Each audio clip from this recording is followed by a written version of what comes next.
This is a good example of what not to do in the landscape. You can see here there's a pretty vast expanse of a bed area in a front yard, but it's in a more of a natural setting. So here in southeastern PA we have a pretty decent problem with deer coming to browse on the plants, and a lot of these plants in here do exhibit deer browsing. You can see right here at the ends of the stems.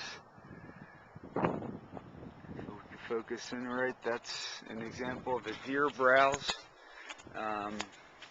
Here's another example of a plant that has been browsed and essentially killed by deer.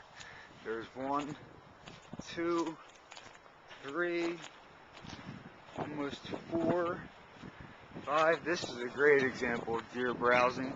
You can see right here the kind of grayish brown. It almost looks like a really poorly cut branch, but you can see the kind of the rugged edge of the stems of the plants, and the deer just went to town here. Here's another one here, and basically the way that this landscape should have looked is if the right plants were planted here, deer-resistant plants.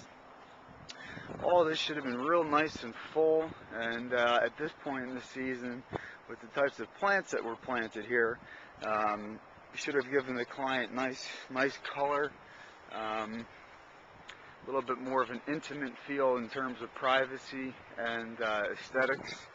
But the types of plants that were selected here just aren't the right plants to use. The other good example here of what not to do is to always take a soil test. You can plant any plant you want in the right location, but if the soil is not right, if the pH is a little bit off, or if they're lacking nutrients, and you put the plant in, it exhibits some decline, or it just doesn't grow to the way it's supposed to grow.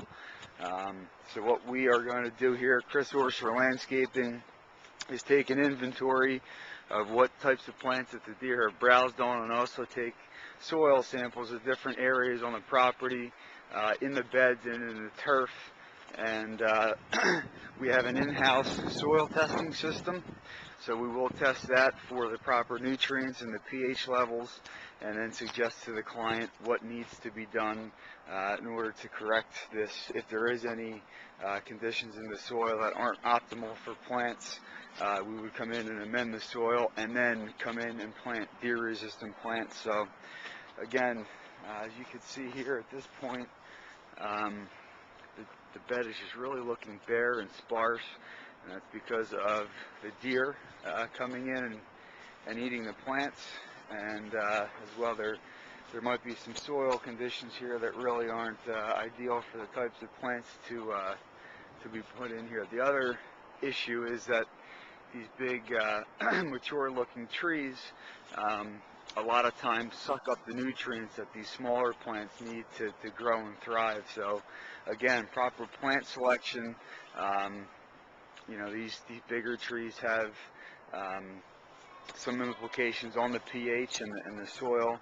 So again, we would come in here based on the soil results and amend the soil to where they need be to get these plants growing. And what we're going to do is just come in and, I mean, all these plants have to get ripped out. You can see here another one, just a great example of a deer browsing on the plant, and this is what it looks like when the deer browses on a plant right here. So if you have any concerns and issues about deer browsing on your plants, or if you think your plants haven't browsed, give Orser Landscaping a call, and we'll gladly come out to assess your plants and make the proper recommendation as far as if the plant has to come out or